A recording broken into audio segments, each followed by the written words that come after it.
The first reason why we gossip is that it makes us feel better about ourselves. Now, before I expound, listen to this passage. Listen to this passage carefully. The Pharisee stood and prayed thus with himself: Elohim, I thank you that I am not as other men are, extortioners, unjust, adulterers, or even as this publican. I fast twice in the Sabbath. I give tithes of all that I possess. And the publican, standing afar off, would not lift up so much as his eyes unto heaven, but smote upon his breast, saying, Elohim, be merciful to me, a sinner. Luke chapter 18, verse 11 to 13. So as we can see there, that's why we gossip. It makes us feel good. Ooh, ooh, he did that. She did that. Ooh, he slept with her. Ooh, sus. Let's be honest, it makes us feel good. It gives us something, like, oh wow, look at this. It's all in the news. Oh wow. I would never do that. Not me, not in my home. Come on, I've done it. Come on. Let's keep it real. We've done it. It makes us feel nice. We can look down on others. We can forget about our sins for 5 minutes and look at somebody else's. So it makes us feel better. It makes us feel, I feel good because I'm on the righteous path. And look at that person over there. My life ain't messy. Hey. So, but we have to remain humble because today that person, tomorrow me. Number two, avoidance deflection. If you are busy talking about others, then you don't have to talk about your own problems, desires, fears, etc. So that is it, isn't it? If you're busy talking about somebody else, you can hide the fact that, oh, my husband's actually having an affair with like 10 other women. But let me just focus on this person over there because I don't want to have to get into it and show any vulnerability or weakness. So let me just keep the focus. If I just keep the focus on that person, I never have to talk about what I'm going through. Number three, you need to make your life more interesting. Read the Bible more and read other books. Travel, pick up a hobby, start a business, volunteer. I've mentioned a few things here, but you know what you can do realistically in this season of your life.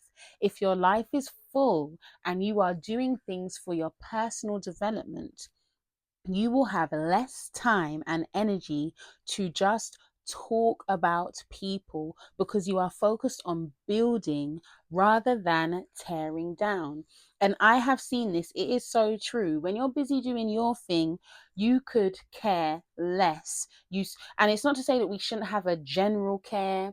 We should want to pray for people, but when you're busy and you're focused, you know how they have that saying, the devil works work for idle hands. Well, maybe we could say he makes work for idle mouths, because if you're not speaking life and busy planning and plotting for the future, then you're just like, what is there to talk about? Oh, people. Let's just talk about people because there's nothing much going on in my life.